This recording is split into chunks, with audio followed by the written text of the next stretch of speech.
Well, hello. Welcome back or welcome to, whichever applies.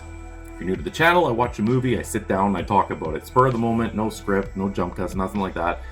Raw and unfiltered, for better or for worse.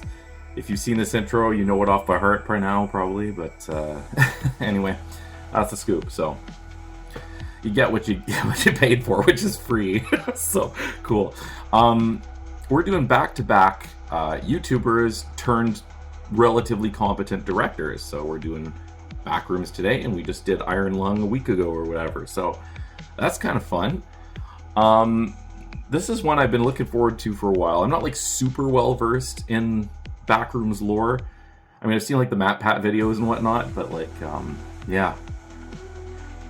Anyway, it's an interesting concept, you know, the whole parallel reality that's just slightly off, you know what I mean? There's just something, but let's just get into it. So, spoiler alert, you know the drill. If you haven't seen the film and you don't want anything spoiled, things will be spoiled. I'm going to be talking about the movie, scenes in the movie, the ending, etc. So, if you don't like that, you can skip ahead on the timestamp to the little dealy bop that's dealy bop that says thoughts. Those are usually spoiler free. If for some reason I say a spoiler and catch it, it'll say spoiler in brackets, then you can just shut the video off, because what's the point, right? Anyway, or you can skip right to rating if you want. So, let's get into it. We start off with what looks like a home video or something. Well, sort of. Not really home video, but like a VHS like camcorder thing from like the 90s. Well, it is 90s. It's like June 1990, it says right on the frickin' thing, so of course.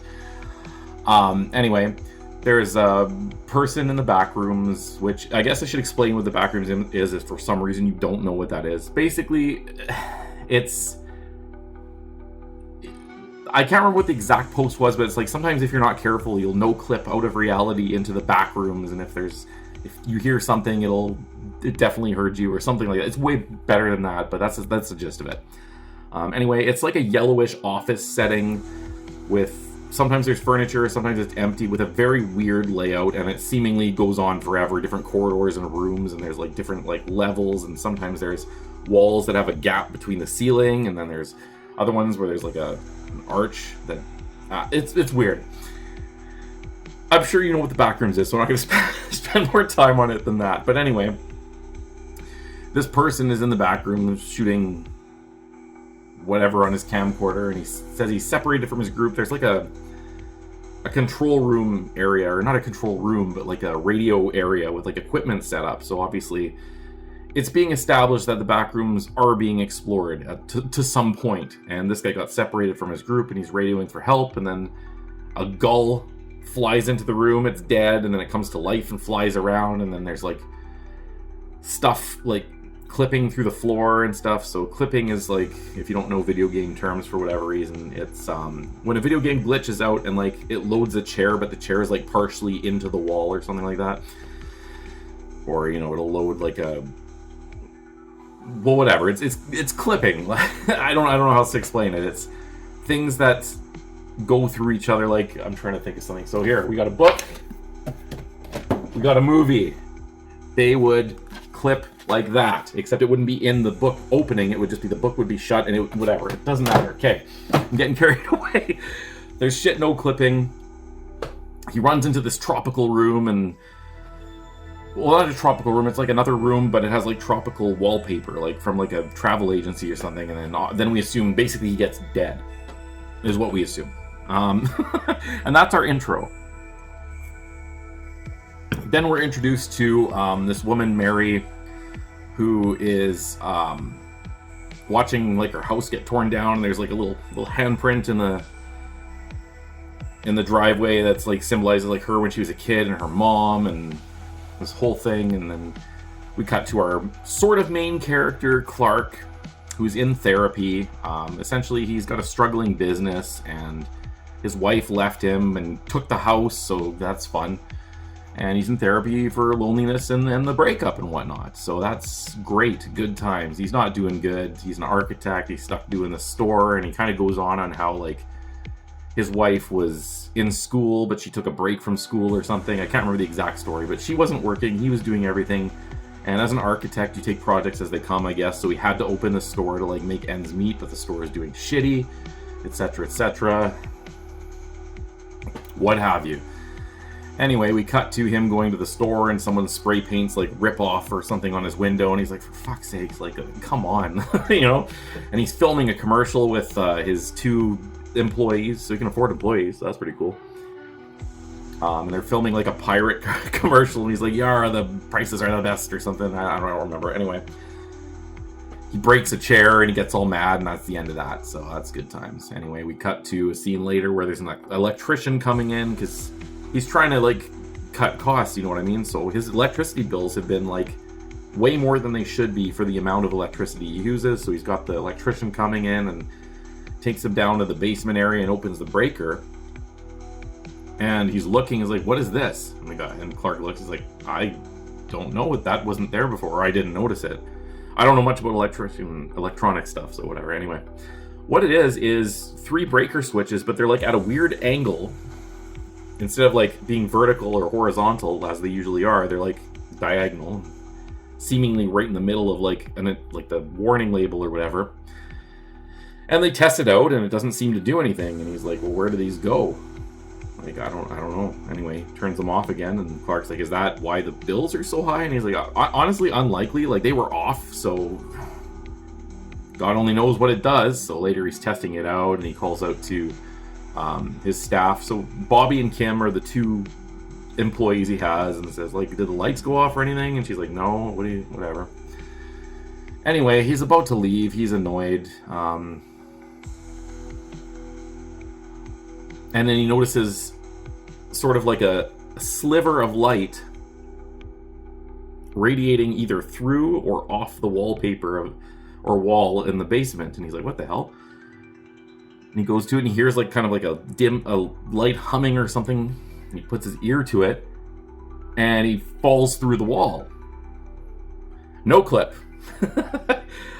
So there you go. Now he's in the back rooms. Gets up, looking around like, what the fuck? As you would.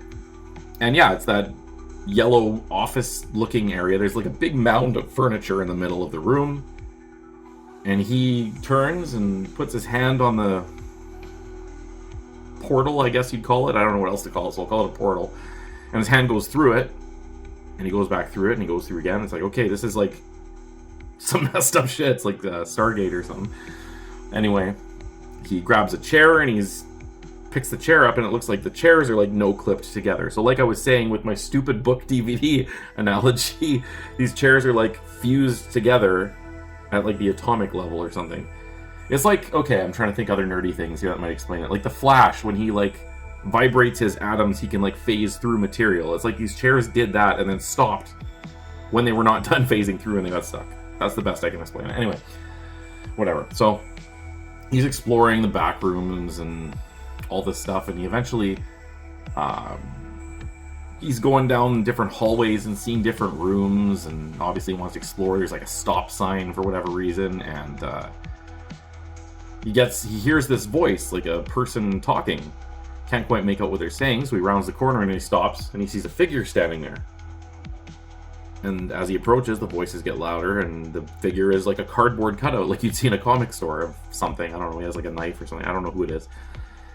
Anyway, there are voices being broadcast in, I think, multiple languages, because I definitely heard Japanese. I think I heard Russian. I could be wrong. Maybe it was just Japanese, but I feel like it was something being broadcasted in multiple languages. Anyway, he gets into this room, and then he hears a noise, and he looks, and he sees something move, and he obviously, what the fuck, right?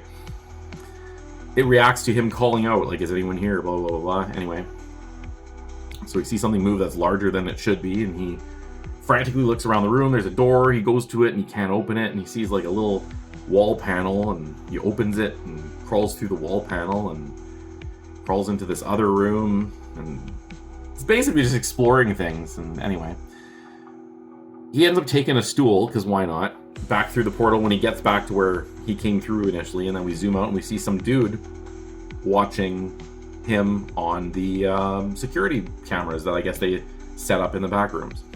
We later learn that this guy's name is Phil, so if I mention Phil, that's who it is. It's the security guy or the camera guy or scientist or whatever he is. Dr. Phil, there you go. He's wearing like a doctor's smock. Anyway.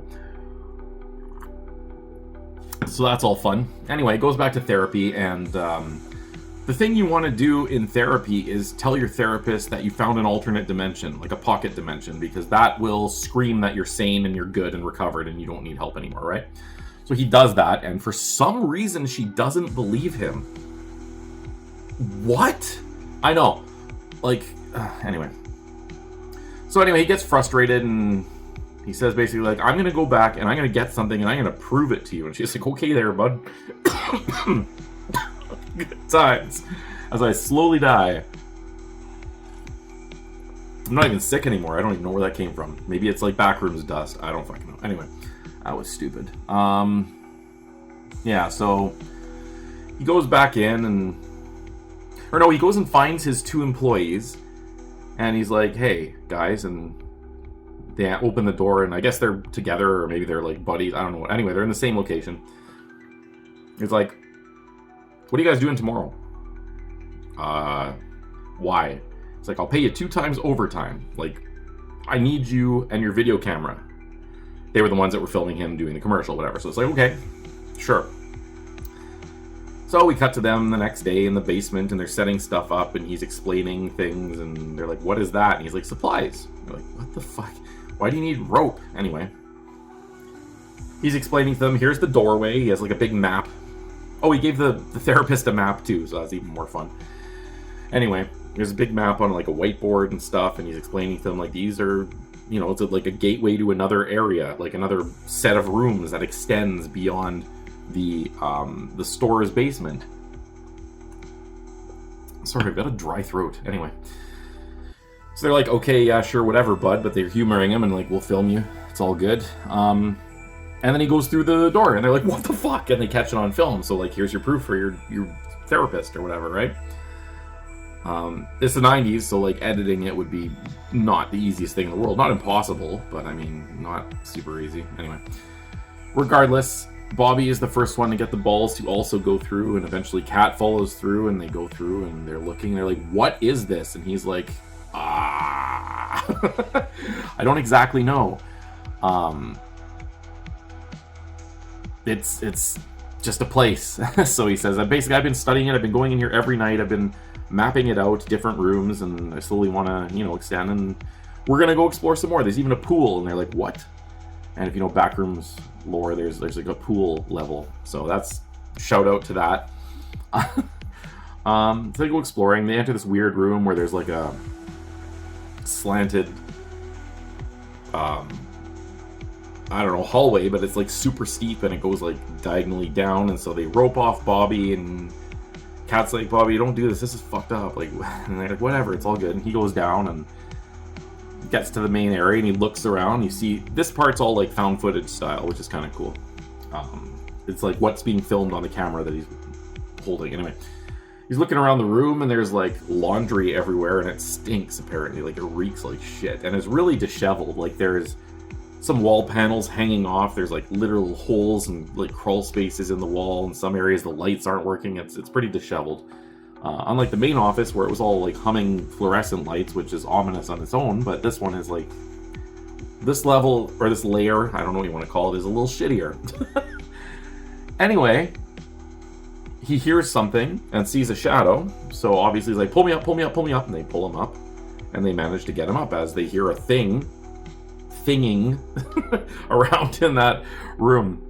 Anyway, he's like, how the fuck do I get this thing off? And of course, naturally, the thing grabs the rope and pulls him down the chute. They try to hold him, and as he goes flying down, the rope, which was tied to a dresser, pulls the dresser, ends up knocking both of them down, so they fall through the thing. And just as they get up, he grabs the camera, because you got to grab the camera, just to see Bobby get sucked through like a wall flap, and it goes right, and there's like blood. So Bobby's dead. Obviously, Kat's freaking the fuck out, right? So she runs off around the corner, and you hear her scream, and we don't know exactly what happened to her, so that's great. Good time. So he follows, Clark follows, and what happens after? Oh, the Christmas room, that's right. So he hears the thing following him, and he sees like shadows and whatnot of the thing approaching, whatever it is, the entity, I think they call it in Backrooms lore. Or all the things that are like evil there are just called entities, so I'm going to call it the entity. So the entity is approaching. He can hear it. He's freaking out. He runs. He's going through all these different corridors and what have yous. And he gets to a Christmas room. And it's just a jet dark room with a Christmas tree in the middle of it with like red lights and Christmas lights going. And you hear like a little music box version of Feliz Navidad. So that's beautiful. And then some fucked up looking person thing charges at him and he runs into another room and all this shit. There's flickering lights and all that good stuff. He ends up in another, like in the pool rooms a little bit, not like fully, but you see like the tiles and there's like a tile face and water and like different pool room things, as you would see in the various videos of the pool room level of Backrooms. I don't know if it's the same level, or I don't know what they're called, levels, stages, realms, I don't know. Anyway, it's a different area. Apparently, like in the Backrooms, you can go like, you can exit like the office area, and then it takes you to like another level or area of the Backrooms, and they're all numbered, and there's like 50,000 of them, and well, I'll get into that after I explain the film, basically. So, goes in there and hears knocking and he starts freaking out. There was a thing chasing him, obviously, right? But anyway, he gets into this room and he's safe, I guess, for now. And he hears knocking and it's Kat, and she's like screaming like, "Can you let me in?" He's like, "Where are you?" And the room is like pretty much sealed, and he's like, "Is there a door or something?" She's like, "Dude, you can't see me. Like, I'm looking right through you through glass." And to him, it's a solid wall, so he's trying to figure it out. And then something grabs the camera, which is he left on the ground behind him. And she's screaming like, "Oh my god, Clark, behind you, behind you." And then it cuts out, so that's cool. Then we cut to a young girl in the house, and there's like papers taped up on the window. And this is basically a flashback to Mary. Mary is the psychiatrist, so she has a secondary or main role in the film as well. We hear her mother saying they're all out there, they're everywhere, don't go out, whatever, blah, blah, blah. I don't know. And then there's like clips of her in like a psychiatric hospital or some shit. And then the wall smashes and she wakes up. So there you go. That's a nice little fake out. You got a dream. You got a dream there. Anyway, the phone rings and her answering machine gets it. It's the 90s, remember? Answering machine gets it and it's like Clark on there. And he's like, "I went through the window and I'm not coming back." She's like, "What the fuck?" So she decides to go to his store. See if he's just crazy in the basement tripping on goofballs or some stupid thing. Anyway, she pulls up to the store and the dude, it cuts to a scene where Phil, Dr. Phil, which I'm going to keep calling him that because that's funny. Dr. Phil is watching TV with his family after a nice long day at work, and he sits down and all of a sudden, what plays? Clark's commercial. And he looks and he's like, "Oh shit." And I guess he's putting two and two together. Like, this is the dude I saw on the surveillance footage. This is a store that is real. What the hell, right? Okay, so that's great. Anyway. We cut back to the store. Mary arrives. The door is unlocked. She goes downstairs and sees all the whiteboard with all the stuff. Basically what they left when they went in the first time. The only time, because they're still in there. Anyway. She gets in there and she's seeing the exact same thing. The back room is wandering around. And she goes to this other area that we didn't see Clark go to. And there's like a really weird, like an hourglass shaped pivot of walls that opens up to another room or something. And anyway, long story short, she sees a painting on the wall of like this big shadowy figure wearing like a pirate hat. Looks very similar to the pirate hat that Clark was wearing in his commercial. Eating like a little yellow person thing, so, or like holding it up and like about to eat it or kill it or whatever. That's not ominous at all. She sees a shadow and she pauses and she's like, "Clark?" And he's like, "You gotta be quiet, you're talking too loud." And he enters and she's like, "What the hell's going on?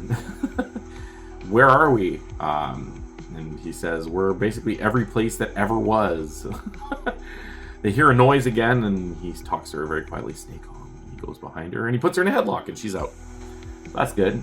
And as she's losing consciousness, he's like, "It's for your own good." That's not ominous, right? Oh man, good times. So we get another flashback to the hospital and the old house and the paper windows and stuff. There's a couple like flashbacks that happen throughout the film. And anyway, she wakes up in a room, and as she's coming to, she notices like a dude in a wheelchair slightly behind her, and like a bigger gentleman on a table beside him, and Clark sitting down, and some woman standing in the background. But as you look closely, they're not normal. Like the dude has like 3 rows of eyes, and the woman in the background looks like, if you know what lobe is, the early AI cryptid, that's what she looks like essentially. Anyway, he's going on, and she's like, what the hell's going on? And he's explaining basically this place is like a memory, essentially. It's a memory of places that exist and things that exist and people that exist, but the longer it goes, the less about them it remembers and the less accurate the things are that it remembers. So hence why these people don't look normal by any standards. And he goes on and he's saying like, it's kind of better though in a way if you think about it, because these people, they don't have any fear, they don't feel pain, and then he stabs he stabs a knife through the guy's neck, and the guy's just sitting there like nothing. He's not even really moving. He's like, yeah, like they just exist, that's it. There's nothing to them. They're just like shells, almost like furniture essentially. Sorry, he also explains it like when he was first talking to the therapist before he went in and all this stuff happened, he was trying to explain the Backrooms as like, if you tried to explain what a dog looked like to someone who's never seen a dog and then asked them to draw it. It's a neat analogy. Anyway. And then he says, and the best part is you can eat them. What? So he opens this guy's chest and like grips into his belly and pulls out like, it looks kind of like cake, sort of. Sticky cake or something, and puts it on plates for all of them, and that's fun. And then he opens up the fridge to get a drink, and we see a severed head in there, and it's not a weird person head, it's a normal person head. So that's Cat, I'm guessing. It's pretty like fucked up. It has to be Cat, like who else could it be, right? Anyway. Oh, no, it is Cat, because he even says that was my assistant manager, so poor Cat. Alright. Anyway, she dead. I don't remember what he grabbed out of the thing, but there's this thing in Backrooms where the only drink that you can get is like almond water or whatever that is. So I'm assuming that's what he grabbed from the fridge. If you're trying to keep the lore as accurate as you can, that has to be what it is.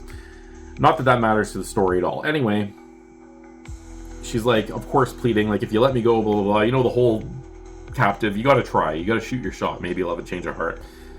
And he says, no, we're going to do the role play thing. I want you to say that I was right or something. And she's like, you were right, you were right. And he's like, no, say it slowly. And then he gets a little weird. And he goes up to the fucked up girl in the back, like the woman that's not right in the face. And he scalps her, basically. She doesn't react because she's a piece of furniture, essentially. That's sort of a human. I don't know the lore behind that. And puts the wig on her. And she's like, no, please don't. And he puts it on her. And she's like, fuck, okay. Anyway, they do a role play, and like, how come you left me? And she's like, you always went out drinking, and it's a whole emotional roller coaster where she's playing his wife that left him, and he's playing himself, and he's yelling and shit. And finally, she snaps and like, sorry, shut the fuck up. Like, seriously, you're not right in the head. And you know what? The reason she probably left you is because you're a whiny little bitch, basically. Good therapy. I mean, she's not on the dime, right? So she can slum it up with her language a little bit. Anyway. It snaps him out of it somehow, and she's like, listen. He's like, I like it here. And she says, okay, well, then you can stay, but can you let me go? Because I don't really like it here. And I guess that finally hits him. He's like, yeah, why do I need a hostage here? He's like, okay. So he starts to let her go, and then you see the woman in the background look quickly and then run, like in the opposite direction. And Clark is like, oh, what are you doing here? And in walks this twisted, like, pirate-looking thing, which ends up being like a faux memory of Clark, who's still in here, so that's fun. And he's like, listen, you don't have to stress. This is Mary. She's our therapist. She says we don't have to change. We're all good. And it picks him up, and he's like, seriously, like, we're good. And it bites his shoulder, and I guess omnoms him to death, so that's good. He's screaming. She bolts, obviously. This thing's chasing her, and she goes through different rooms and stuff. She leaves the building and enters another, like, famous Backrooms level or whatever, which is, like, the suburbs. So it looks sort of like a suburb, but it's in like an enclosed room with like small houses and shit, and like a street, and like a door at the end of the street, and there's like a stop sign in the middle of the road. So it's like sort of remembered reality. Anyway, whatever. So she's in that, and she runs. This pirate thing is chasing her. I'll just call it Not Clark. Sort of like the Not Deer. It's a cryptid. Anyway, whatever. That's a whole other thing. So Not Clark is chasing her down the street and chasing her through rooms and what have you. And finally, she gets to another room where it ends up being the basement that she went through initially. Like, pretty much the basement. Shit. Awesome. Okay. Great. Runs upstairs, gets into the main room. It's looking okay, then she notices the door. And yeah, there's the glass door and windows, and behind it is a solid wall, and it's like, oh shit, this is a memory of Clark's store. Fuck. Okay. Anyway, Not Clark shows up and starts chasing her, and she ends up grabbing a like a hat rack or something and breaking his pirate peg leg. And so he goes falling down, but he's still crawling after her, and he's climbing on her, and she reaches in her pocket and starts smashing his head in with a rock. So this rock is that little piece of her driveway that her and her mom put their hands in or something. Anyway, it shatters to smithereens, if I may. And Pirate's not completely out, but out enough that like she's able to get out from under him and trips over something that triggers like canisters of gas that fill the room, and the pirate's coughing and she's coughing, and she sees like a doorway or something, and she makes it in through the doorway and all that stuff. And then there ends up being guys in hazmat suits in the other end that also spray her with stuff and end up grabbing her slightly out of it body and carrying her to a nice little interrogation room. And in walks Dr. Phil, our hero in a half shell. I don't know. Ignore half the comments I say because, oh, battery power's at 15%. I better wrap this up. So yeah, we sits down with Dr. Phil, and Dr. Phil basically explains, like, I've been in the rooms too. We've been studying it for as long as we can, trying to know everything we can about it. I used to be like an MRI specialist, and now since I entered the back rooms, this is now my job. How did you get in there? She says, I went through a store. He's like, oh, were you shopping? And she's like, no, it's like Clark's store. And he's like, oh, Clark, this guy. And holds up a picture, and she's like, yeah. Is this the store? Holds up a picture of the store. He's like, yeah, what's going on here? What's going to happen to me? The guy says, that's not up to me. Son of a bitch, eh? Well, that's not great. He starts going on and explaining that doors are opening all over the world and what have you, and they don't know how to stop it, and it phases out, so she zones out completely, and then it shows different various rooms. It's going down and down, and you see like the normal room, and then a slightly off room, a slightly off room, and a slightly off room, until it goes down like 10 or 13 or whatever number of layers, and it shows a fucked up person thing sitting on a chair, and it's a fucked up person thing version of her. So she's now a memory in the back rooms. The end. Boom. Okay. If my phone dies, I may have a jump cut for the first time ever in the history of this story, because I'll go charge it and finish what I'm saying. Anyway, thoughts. What did I think? Well, concept of the backrooms has always been interesting to me. Very cool, very creative, sort of. What I mean by that is a lot of people tend to, and I don't know how to say this politely, but like screw it up by putting in like intellectual properties. Like some of the rooms have like Sonic or like Five Nights at Freddy's or Lightning McQueen. Like, come on, you're just like, you're taking everything that was creepy about the subliminal weirdness of the backrooms and putting in like kids horror characters, Huggy Wuggy and shit like that. Like, I don't know, that's too much, man. Like, just leave it be a creepy ass thing. Like, there's a whole argument online of, should there even be entities in the backrooms? And I would argue that to an extent they're okay. Like, one of the first ones is like, they call it like the bacteria or something, and it's a weird like stringy CGI looking thing, and it's creepy, and that works. The things they did in this movie, like if you're going the lore that it's like a memory of reality type deal, that looks cool too. I'm fine with that. But for the most part, like, don't put intellectual properties in it. It's I don't know, man. Some people cross over with like the SCP Foundation, which is fine. I mean, that's a cool thing too, but they don't really mix. I mean, if you put them together, you have to make the Backrooms its own SCP thing. You can't like just throw different entities into it that are from SCP stories. Like, I don't know. It should be its own thing. And to me, part of the creepiness is just the fact that you're in a repetitive, bland-ass, slightly off reality that you can never get out of. And there might be a thing in that, maybe. But it's not like a stupid kids show thing. I got off on a tangent there, sorry. You know what? I'm going to pause this for a second, for the first time ever, and do a jump cut. And I'm going to go get my charger and plug it in so I can do this without having it cut where I don't want it to. So I'll be right back. All right, we're back. We've got our cord plugged in, so we're good. Anyway, what the fuck was I talking about? Oh yeah, just the tangent of how people, in my opinion, sort of ruin what the Backrooms is. Anyway, I realize that's nothing to do with the film and what I thought of the actual movie, so let's talk about that. Thoughts, part 2. The actual movie, not the back lore. So anyway, what did I think of the film in general? Well, I wasn't sure how they would do the Backrooms, in all honesty. It didn't go the way that I thought it would, the flow of the story. Again, this is no spoilers, so I'm not going to say exactly what I mean by that, but like, I anticipated... I don't even know what I anticipated. Like, I knew you'd get like the yellow room. That's like the Backrooms room. So I knew that would be in it.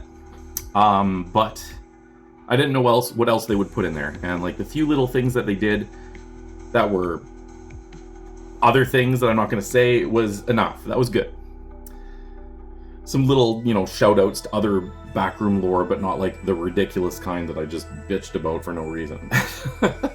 So, that being said, in general, the story was kind of a story, not... It was kind of like, okay, like... I don't want to spoil Iron Lung either, so I'm going to try to explain this as best I can. It was sort of like you were put in a fragment of time and experiencing it with these characters. It wasn't like a long, drawn-out story. There was enough backstory that you kind of got to know the characters a little bit.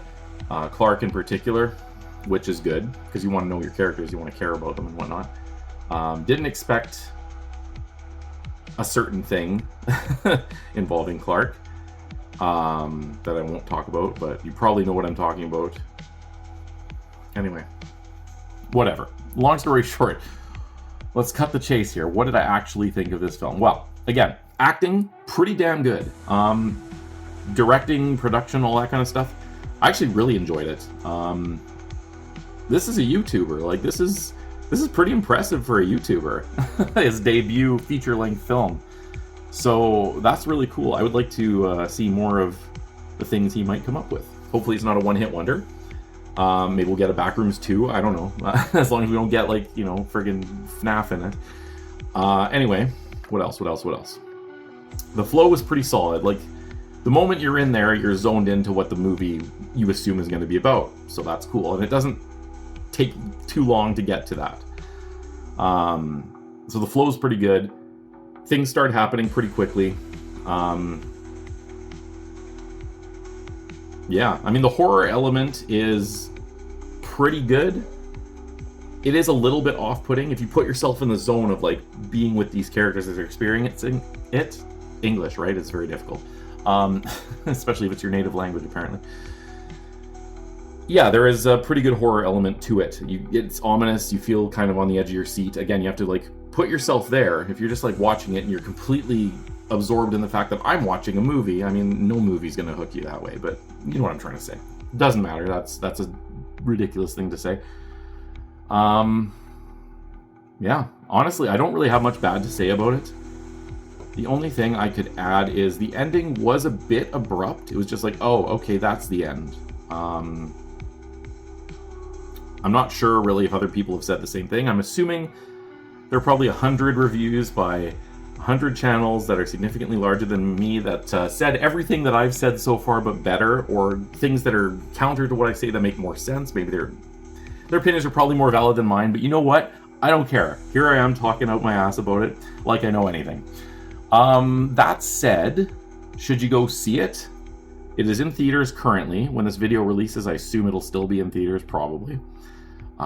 So yeah, go see it. It's neat. It's different from anything I've seen recently, really. Kind of goes the same thing I said about Iron Lung. It's like the whole non-Hollywood director taking a stab at making a major picture is nice. It's a nice change of pace.